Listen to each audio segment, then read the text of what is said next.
नमस्कार, स्वागत है आपका न्यूज इंडिया में। मैं हूं आपके साथ उमंग माथुर और आप देख रहे हैं अपना उत्तराखंड। आइए बुलेटिन की शुरुआत करते हैं उत्तराखंड की कुछ प्रमुख खबरों के साथ। आपको बता दें कि चमोली के भारत चीन सीमा से लगे क्षेत्र सुमना में बीआरओ के कैंप के पास ग्लेशियर टूटकर मलारी सुमना सड़क पर आ गया, जिससे काफी लोगों के फंसे होने की सूचना मिल रही है। तो वहीं शनिवार को मुख्यमंत्री तीरथ सिंह रावत भी मौके पर पहुंचे। इस दौरान मुख्यमंत्री तीरथ सिंह रावत ने हेलीकॉप्टर के माध्यम से प्रभावित क्षेत्र का जायजा लिया। इस दौरान मुख्यमंत्री ने बताया कि अभी तक 6 लोगों की मौत की सूचना है और 4 लोग घायल बताए जा रहे हैं। मुख्यमंत्री ने कहा कि करीब 400 मजदूर यहां काम कर रहे थे और करीब 391 लोगों को रेस्क्यू कर लिया गया है और लोगों के रेस्क्यू करने के प्रयास भी लगातार किए जा रहे हैं। तो तत्काल मैंने यहाँ जानकारी की डीएम प्रशासन से सभी से, और साथ में ही रात को गृह मंत्री माननीय अमित शाह जी से भी बातचीत हुई, उनका भी फोन आया और तत्काल हमने एनडीआरएफ और जिला प्रशासन पूरी तरह मुस्तैदी के साथ में तत्काल जुटा और साथ में ही माननीय अमित शाह जी गृह मंत्री जी ने कहा कि जो भी आवश्यकता हो हम तुरंत एक्शन ले रहे हैं और आईटीबीपी बीआरओ सभी आदमियों को पूरी तरह सचेत किया। तेजी से रेस्क्यू हुआ है और आज सुबह ही मौसम जैसे साफ हुआ तो हम सीधे उस क्षेत्र में होकर के आ रहे हैं। आप पूरा देखा वहाँ जगह जगह रोडें ध्वस्त हैं। बीआरओ अभी काम पे लगी है लेकिन उनकी कनेक्टिविटी टूटी हुई है। बर्फ बहुत ज़्यादा गिरी, मुझे लगता है कि पहली बार इतना बर्फ का गिरना ये हमने देखा है, तो समय लगेगा अभी। सर अभी रेस्क्यू कोई पता चला नहीं है, लेकिन मैंने कनेक्टिविटी पूरी तरह जगह जगह टूटी है, जैसे मैंने अभी देखा है पर से। आर्मी की जो टीम है वो वहाँ पे लगातार कल रात से ही रेस्क्यू का काम कर रही है और अभी भी वहाँ पे रेस्क्यू चल ही रहा है और वहाँ से 6 डेड बॉडीज इस समय और 2 कल रात में वहाँ से रिकवर हो चुकी है और बाकी अभी रेस्क्यू का काम चल ही रहा है। और बीआरओ के भी हम लोग संपर्क में। बीआरओ की टीम लगभग 6 किलोमीटर पहले तक पहुँच चुकी है इंसिडेंट के और अभी रोड क्लियरेंस का काम भी साथ साथ चल रहा है और रेस्क्यू का काम भी साथ साथ चल रहा है।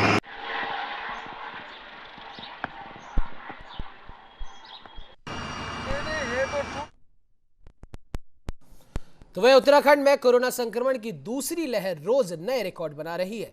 तो वहीं शुक्रवार को भी 49 कोरोना मरीजों की मृत्यु हुई, जबकि 4,339 और लोग संक्रमित मिले। प्रदेश में एक दिन में मरने वालों की यह संख्या अब तक की सर्वाधिक है और इसी के साथ प्रदेश में अब तक कोरोना संक्रमितों की मौत का आंकड़ा 2000 को पार कर गया है। स्वास्थ्य विभाग के मुताबिक शुक्रवार को 31,730 सैंपलों की जांच रिपोर्ट हालांकि नेगेटिव आई है, जबकि 13 जिलों में 4,339 लोग कोरोना से संक्रमित मिले हैं। देहरादून जिले में 1,605 कोरोना मरीज मिले हैं, जबकि हरिद्वार में 1,115 नए मरीज मिले हैं। प्रदेश में अब तक 2,021 कोरोना मरीजों की मौत हो चुकी है, जबकि 1,07,450 मरीज स्वस्थ भी हो चुके हैं।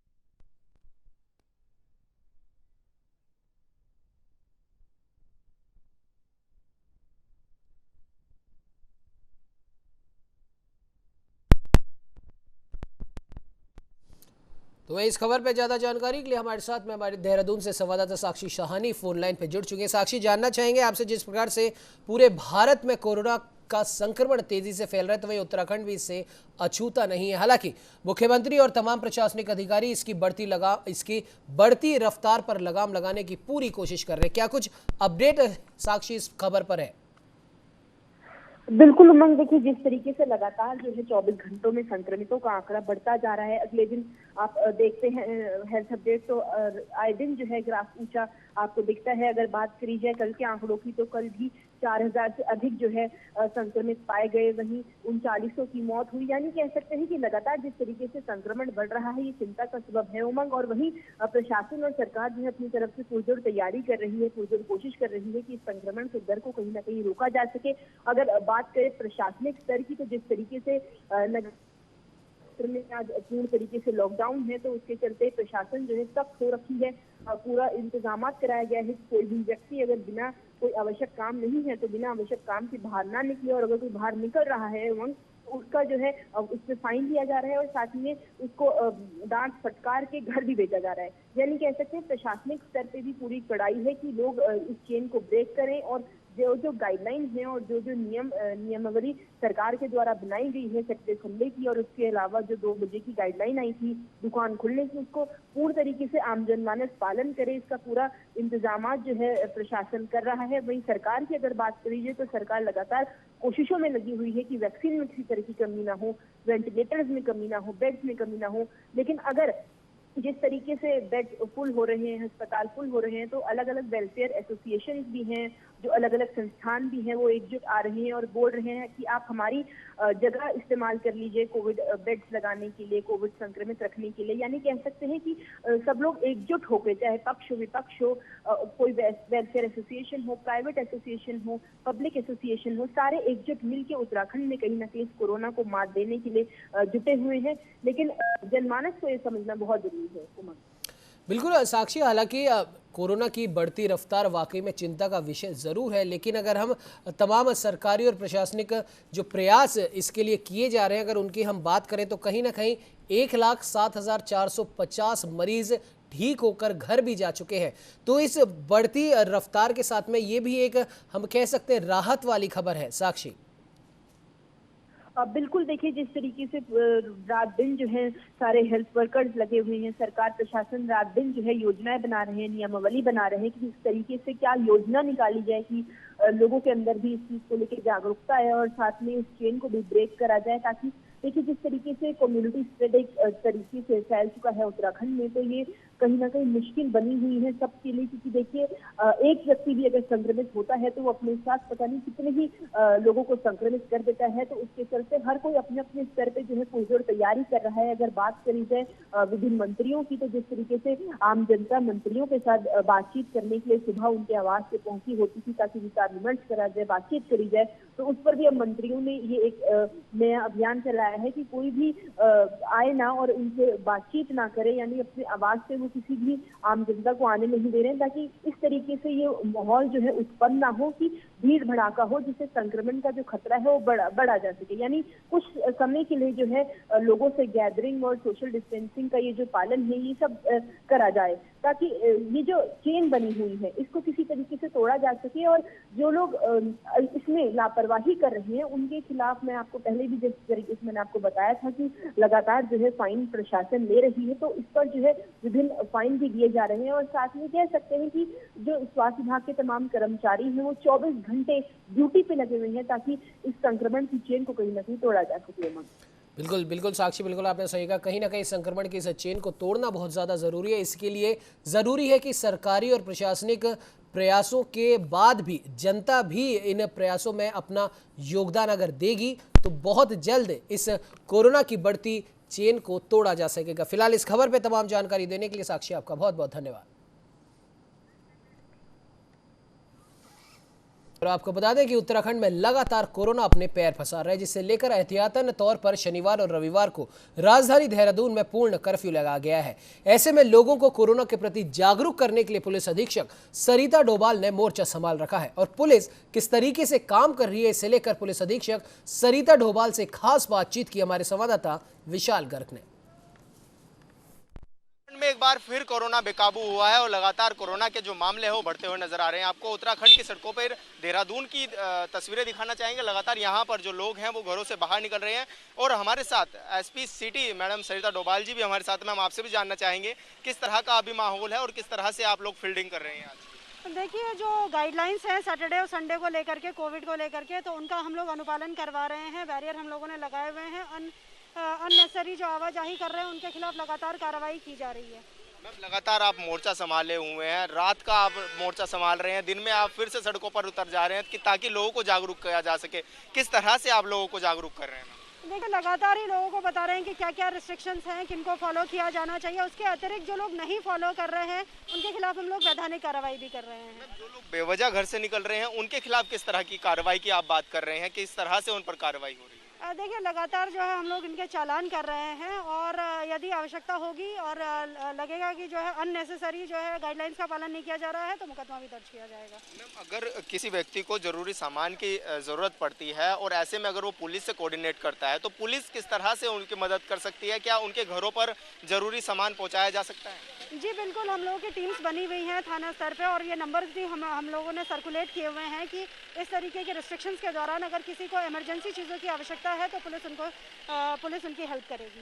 मैम हमारे माध्यम से आप जनता से क्या अपील करना चाहेंगे कि कोरोना में किस तरह से सतर्कता बरतें? देखिए अपील सबसे यही रहेगी कि कोविड अप्रोप्रिएट बिहेवियर को अपनाएं और जो रिस्ट्रिक्शंस हैं, जो गाइडलाइंस बार बार जारी की जा रही हैं उनको फॉलो करें ताकि कोरोना के संक्रमण को हम लोग रोक सकें। बिल्कुल, तो लगातार यहाँ पर एसपी सिटी सरिता डोभाल मैडम मोर्चा संभाले हुए हैं और लगातार यहाँ पर जिस तरह से हम भी देख रहे हैं कि काफ़ी भीड़ भाड़ यहाँ पर हो रखी है और लगातार लोगों को जागरूक किया जा रहा है कि वो कोरोना से बचें और ज़्यादा से ज़्यादा संयम रखें। अपने सहयोगी आशीष दीवान के साथ विशाल गर्ग, न्यूज़ इंडिया, देहरादून।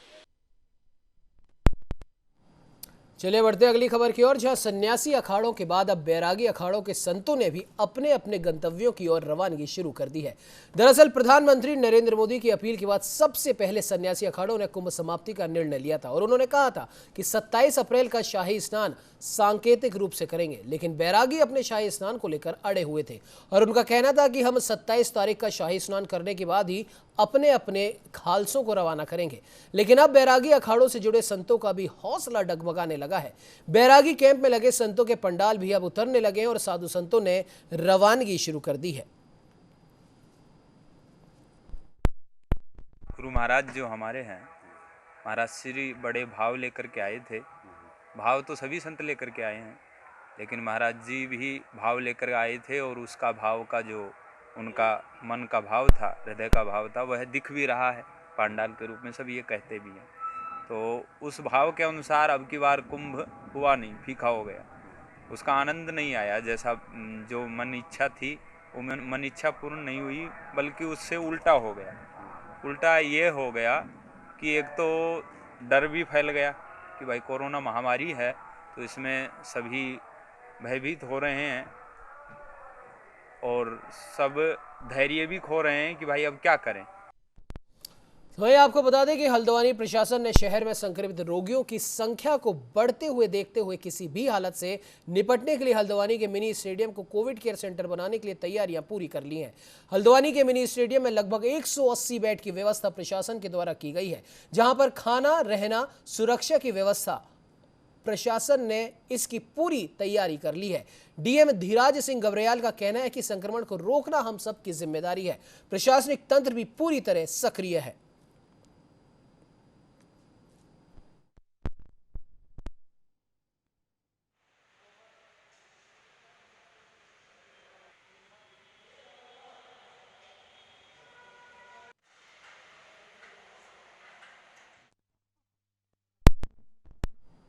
वहीं आपको बता दें कि कानपुर के लढौरा पीएचसी को भले ही सीएचसी का दर्जा मिल गया हो, लेकिन कोरोना महामारी के बावजूद सीएचसी पर कोरोना जांच की कोई सुविधा नहीं है।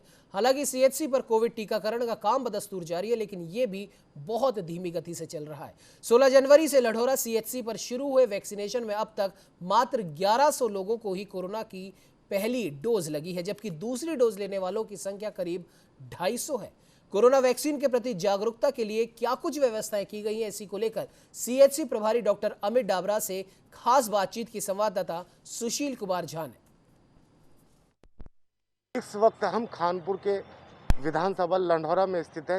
यहाँ पर प्राथमिक स्वास्थ्य केंद्र था जो 2014 में, लेकिन उसके बाद जो है सामुदायिक स्वास्थ्य केंद्र बन गया है। हालांकि कोरोना के जिस तरह से माहौल बना हुआ है उसको लेकर लगातार स्वास्थ्य विभाग अलर्ट है और लगातार जो है मॉनिटरिंग कर रहा है और जो फर्स्ट डोज जितनी भी लग चुकी है, सेकंड डोज के भी लोगों के नंबर आ रहे हैं। लोगों में ग्रामीण क्षेत्र की वजह से जागरूकता की कहीं कमी है और लगातार जो है कोरोना की जो जिस तरह की लहर चली है उसको लेकर लगातार स्वास्थ्य विभाग सतर्क भी है और जागरूक कर रहे हैं। फिलहाल हम इस हॉस्पिटल के पास हैं और हॉस्पिटल के जो प्रभारी हैं डॉक्टर अमित डाबरा, उनसे बात करते हैं क्या स्थिति है और किस तरह का माहौल है लंढौरा में और स्वास्थ्य विभाग में जिस तरह की सुविधा देनी चाहिए और कितने लोगों ने अब तक डोज लगा चुकी है और कितने अब तक पॉजिटिव स्टाफ में आए हैं, कितना सतर्क है, इनसे जानने की कोशिश करेंगे। सर, क्या स्थिति है हॉस्पिटल की और किस तरह की अभी तक कितने लोगों को डोज दे चुके हैं और कितने रह गए हैं? सर, जैसे कि पता है कोरोना जो हमारा टीकाकरण है ये चल रहा है हमारा 1 जनवरी से 16 जनवरी से, और अभी तक लंढौरा में हमारे क्षेत्र जो हॉस्पिटल में अब तक 1100 लोगों से ज़्यादा को फर्स्ट डोज लग चुकी है और 250 से ऊपर को सेकंड डोज लग चुकी है और ये जारी है। हमारा जो टीकाकरण कोरोना का है ये जारी है हमारा। जी सर, ग्रामीण क्षेत्र है, जानकारी का कहीं ना कहीं अभाव रहता है। लगातार जो मरीज यहाँ पर आ रहे हैं, आप किस तरह उनको बता रहे हैं और सतर्क रहने के लिए क्या संदेश दे रहे हैं उनको? सर, जो भी हमारा जो कोरोना का जो हमारे सिम्टम हैं, जैसे खांसी, जुकाम, बुखार, सांस लेने में दिक्कत, अगर इससे संबंधित कोई भी हमारा पेशेंट या कोई भी मरीज़ हमारा हॉस्पिटल में आ रहा है तो सबसे पहले हम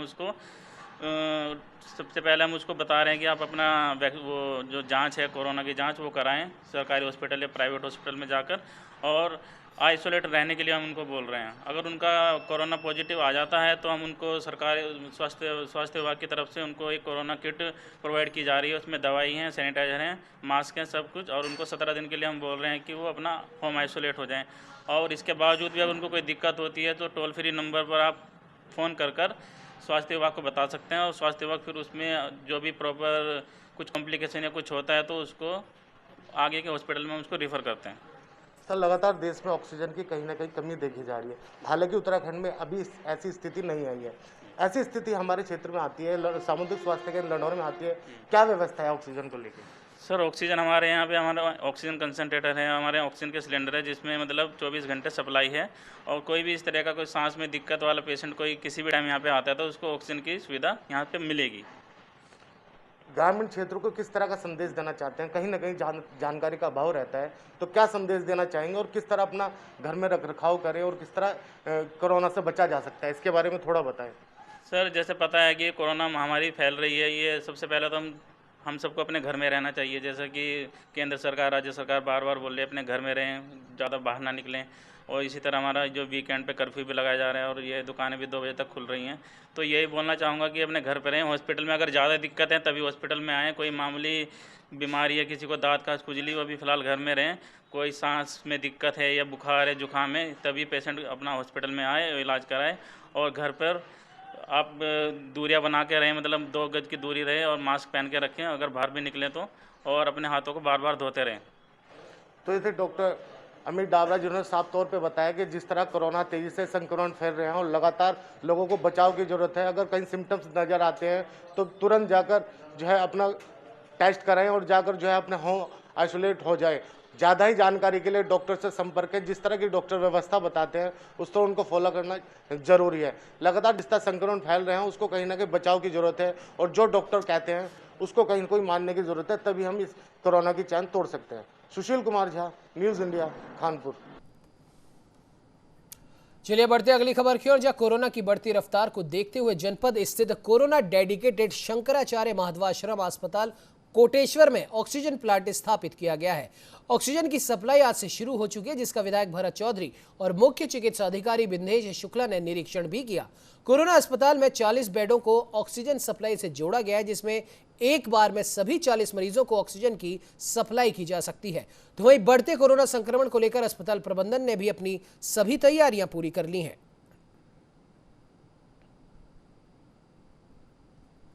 ऑक्सीजन प्लांट लगा है, 200 लीटर प्रति मिनट की उसकी क्षमता है और 40 बेड को, अगर 40 बेड पे ऑक्सीजन की रिक्वायरमेंट वाले पेशेंट हो तो एक साथ ऑक्सीजन की आपूर्ति की जा सकती है। तो मेरे ख्याल से रुद्रप्रयाग जैसे छोटे जनपद में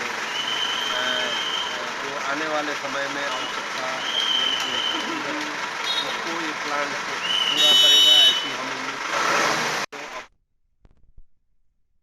तो पौड़ी के विकासखंड कोट के सामुदायिक स्वास्थ्य केंद्र में तैनात कोविड टीकाकरण टीम ने कारागार के अधीक्षक पर अभद्र व्यवहार करने और डराने धमकाने का आरोप लगाया है। प्रभारी चिकित्सा अधिकारी डॉक्टर अशोक तोमर ने बताया कि 21 अप्रैल को स्वास्थ्य केंद्र में जब जिला कारागार के अधीक्षक अशोक कुमार वैक्सीनेशन के लिए पहुंचे तो इस दौरान वहां काफी भीड़ लगी हुई थी।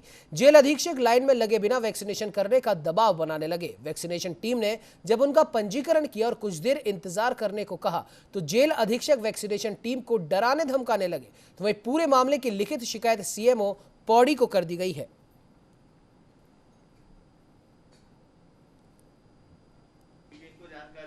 इंटेंडेंट है जेल के जो थे वो अपना वैक्सीनेशन कराने आए थे और उन्हीं के बारे में ये शिकायत की गई। जो इन्होंने हमारे जो चिकित्सक हैं उन्होंने लिख के दिया है कि जैसे वैक्सीनेशन कराने के बाद में जैसे ऑब्जर्वेशन रूम में उन्हें बैठाया गया तो वहाँ पे हमारे जो टीचर्स थे तो उन्होंने जब उनसे नाम पूछा, क्योंकि उनके साथ कोई था तो था नहीं, तो जब उनसे पूछा गया कि भैया आपका नाम, तो उन्होंने बड़े बदतमीजी से कहा कि भाई तुम कौन होते हो मेरा नाम पूछने वाले, कुछ इस तरीके से कुछ बताया उन लोगों ने। और उसी में जो है फिर हमारे एलटी थे वो आ गए तो उन लोग। तो वहीं आपको बता दें कि उत्तराखंड में कोरोना संक्रमित मरीजों की संख्या बढ़ने के साथ अस्पतालों की व्यवस्थाएं भी बिगड़ने लगी हैं। दरअसल अस्पतालों में मरीजों को आसानी से बेड उपलब्ध नहीं हो पा रहे और उन्हें इधर उधर भटकना पड़ रहा है। हालांकि देहरादून जिलाधिकारी डॉक्टर आशीष श्रीवास्तव का कहना है कि संक्रमण बढ़ने के साथ मरीजों की जान बचाना ही हमारी सबसे बड़ी प्राथमिकता है। ऐसे में अस्पतालों में भरपूर मात्रा में आईसीयू बेड की व्यवस्था की जा रही है और जिन अस्पतालों में बेड की कमी है वहां पर इस कमी को पूरा किया जा रहा है। बेड्स हमारे जो है क्या कहते हैं अभी कुछ हॉस्पिटल्स में वैकेंट हैं, लेकिन कुछ जगह पर लोग पर्टिकुलर हॉस्पिटल्स की आईसीयू बेड्स की डिमांड कर रहे हैं। वहाँ पर थोड़ा हम उन्हें कह रहे हैं कि आप दूसरे हॉस्पिटल में आईसीयू बेड में जाएं। उसके अलावा अभी आईसीयू बेड्स आज हम और भी बढ़ा रहे हैं, शाम तक हम उसको भी डिक्लेयर करेंगे कि कितने आईसीयू बेड्स कहाँ बढ़ाए जा रहे हैं, तो वो भी और व्यवस्था कर दी जाएगी। इस बुलेटिन में फिलहाल इतना ही। देश दुनिया की तमाम खबरों को जानने के लिए आप बने रहिए हमारे साथ और देखते रहिए न्यूज़ इंडिया।